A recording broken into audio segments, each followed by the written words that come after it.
Bonjour à tous, des infos insolites sur la recherche d'emploi et la vie au travail, c'est le JT de l'emploi et c'est parti.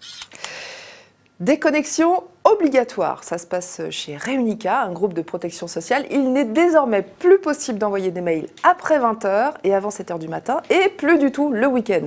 Les accros pourront toujours en faire partir, mais les serveurs informatiques les retiendront jusqu'à la réouverture. C'est le syndicat CFDT de la maison qui a obtenu ce droit à la déconnexion imposé dans le cadre d'une négociation sur les forfaits jours. Seuls les membres du comité de direction et du COMEX sont épargnés, ainsi que les deux personnes chargées du rapprochement avec AG2R, la mondiale, qui est en cours. Le 6 février, c'est le jour de l'ouverture officielle des JO de Sochi, mais c'est aussi, et ça je suis sûre que ça vous a échappé, l'ouverture du championnat de France de pose de pare-brise. Aucun rapport avec les JO, me direz-vous? Eh bien absolument aucun, je vous le confirme.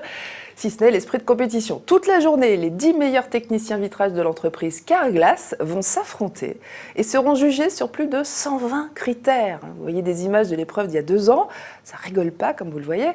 Le gagnant aura la chance de représenter la France aux championnats du monde qui se dérouleront les 21 et 22 mai prochains à Rome. Et tout ça pourquoi? Eh bien, pour donner ses lettres de noblesse à un métier qui ne suscite pas spontanément des vocations, comme on peut l'imaginer, un métier qui recrute en tout cas, puisqu'une centaine de postes sont ouverts cette année encore, qu'on se le dise. Pour alimenter vos conversations à la cafette, je ne saurais trop vous recommander le livre de notre consoeur du journal Le Monde, Annie Kahn. Les râleurs sont les meilleurs et autres vérités scientifiquement prouvées sur l'entreprise. Voilà, c'est un titre à rallonge mais qui dit tout. Elle a en effet rassemblé dans cet ouvrage les meilleures études des chercheurs en sciences humaines qui peuvent servir notre vie professionnelle. Par exemple, saviez-vous que votre voix a 2 fois plus d'importance que ce que vous dites? Ou encore que les femmes ne sont pas assez bavardes au travail? Des études donc, tout ce qu'il y a de plus sérieux pour bousculer les idées reçues et votre carrière. Un livre publié aux éditions Jean-Claude Lattès. Et pour terminer, un coup de cœur pour un petit objet qui pourrait bien devenir votre meilleur ami au bureau. Surtout si vous êtes constamment en train de perdre votre badge, vos clés de caisson, votre chef. Bref, si vous ne savez jamais où sont vos affaires.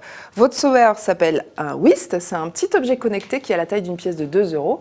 Le Whist, c'est l'accessoire et Whisticky, c'est l'appli smartphone qui vous permet de le géolocaliser.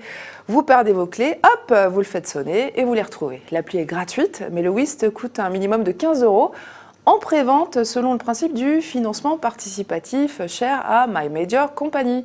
Car derrière le Whist, il y a 3 frères qui montent leur start-up et qui bouclent en ce moment même son financement. Ils avaient besoin de 20 000 €, ils ont déjà dépassé les 58 000 €, ça augure plutôt bien de la suite. Voilà, le JT c'est fini pour aujourd'hui, retrouvez ces infos et d'autres actus sur cadreemploi.fr. En attendant, très bonne semaine à tous.